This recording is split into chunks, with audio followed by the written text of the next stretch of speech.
Hi children, good morning. How are you? How you have done your exams? I think very well, is it? Yes. Still few of the children not submitted the papers. As soon as you have to submit in the office room. Okay children, welcome back to our session. Have you remembered which chapter we have stopped? Yeah. So that is the gravitation. Gravitation chapter we have stopped. Okay. So Newton's laws of the motion. Then what is the gravitational constant, that is the capital G. What is the small g, that is acceleration due to gravity. Few problems we have done. So today our topic is about thrust and pressure. What do you mean by the thrust and pressure? Let me see through a small video, and also let me learn about the Archimedes Principle. Archimedes Principle means how the boats are flowing on the water. Ships sails on the water. How it is possible. So this and all we are going to learn in this class. Are you ready children? Yes, ready. Thrust and pressure. What is thrust? The force applied on a surface in a direction perpendicular to the surface. So, what is the unit for this? It's the Newton. So, here in the figure, a nail is taken and it should be beaten towards to inside. That means the head should be the top and the sharp one should be towards to the wooden plank. That means the force applied on the surface in the direction perpendicular to the surface. Perpendicular means exactly it should be the 90 degrees. This one we call it as the thrust. Then what do you mean by pressure? The effect of thrust per unit area is called as pressure. So pressure is equal to thrust per area. The unit is Pascal. 1 Pascal is equal to 1 unit per 1 meter square. Then what are the factors the pressure depends upon? So the pressure depends on 2 factors, that is force. More force, more pressure. Area. More area, less pressure.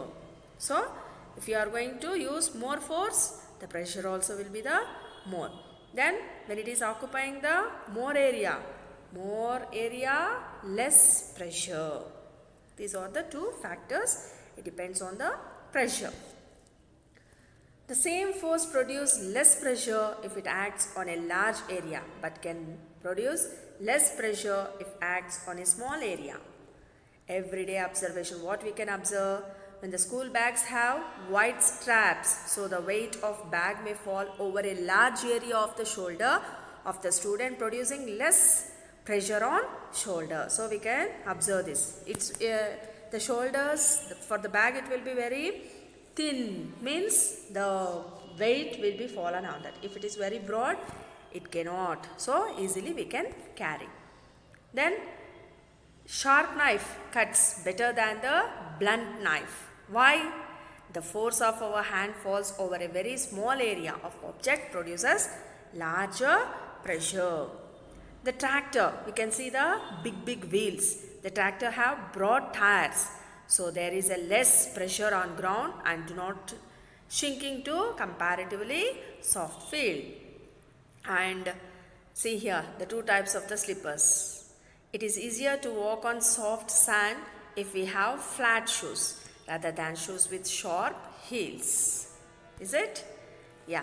The foundations of buildings and dams are laid on a larger area to produce less pressure. We need the larger area to foundations of the buildings and also as well as dams. The wooden or concrete slippers are kept below the railway line. The wide belt is provided over the wheels of an army tank. So these are the questions relating to this. What is thrust? What is its unit? What is the relationship between the pressure, force and area?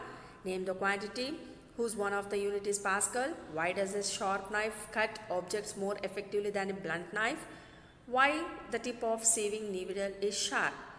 Why snowshoes stop you from shrinking into snow? So, after knowing that, you have to answer this, and while coming to the school, that means submission of your homeworks, you have to submit these questions answers. Okay, children? Thank you. Archimedes Principle. We're all aware of the fact that some objects float in water while others sink. Let's look at a balloon. Do you know what makes a balloon float on water? Well, it's the upward force exerted by water that makes the balloon float. To experience this, try pushing the balloon underwater. You will feel an upward force that makes it difficult to push the balloon down. Now release the balloon, it bounces back to the surface. What happens here is that the applied force acts in the downward direction, pushing the balloon down, but the water exerts an upward force on the balloon, pushing it up. This upward force exerted by water on the balloon is known as upthrust or buoyancy, and the upward force is called the buoyant force. Have you ever wondered why an iron nail sinks while a huge iron ship floats on water? Let's see.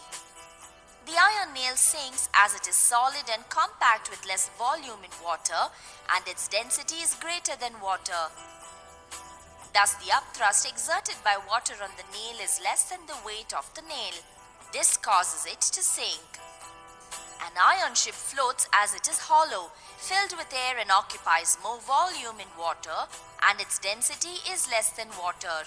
Thus, the upthrust exerted by water on the ship is greater than the weight of the ship, letting it float. These examples indicate that the magnitude of the buoyant force depends on the volume V of the immersed part of the body, the density ρ of the fluid, and the acceleration due to gravity g. Thus, upthrust or buoyant force is equal to V rho g.